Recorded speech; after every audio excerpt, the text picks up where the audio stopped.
د ادرک یا زنجبیل طبي ګټې: اول، حافظه قوي کوي، د معدې ګرمي له منځه وړي، لوږه راولي، بلغم جاري کوي، معده صفا کوي، ټوخی له منځه وړي.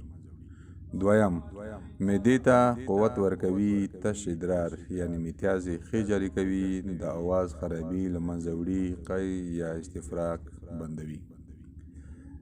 دریم، کله چې ویښول شي د تبې لپاره بهترین علاج دی. سوزک مرض له منځه وړي، د نس یعنې د خېټې پړسوب له منځه وړي.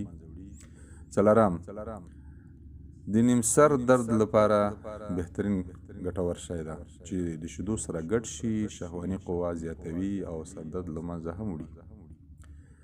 د چا چې هاضمه خرابه وي جوړوي یې. څوک چې فرنجی ډیر کوي استعمال یې فرنجی ختموي، په بدن کې حرارت پیدا کوي، نزله او زکام له منځه وړي، د بدن هر قسم سوزش له منځه وړي. شپږم، د سبندي مرض له منځه وړي، د ملاریا مریضانو لپاره چې شات عین عسل ورسره ګډ شي ډیره ګټه لري. د ګردو لپاره د ادرک مربا جوړول ډیره ګټه لري. اووم، د مثانې کمزوري له منځه وړي، د ستوني درد او سوزش لپاره چې اوبو کې ویښول شي، شات یعنې عسل ورسره ګډ شي ډیره ګټه لري. الله دې وکړي چې د پام وړ مو ګرځېدلي وي.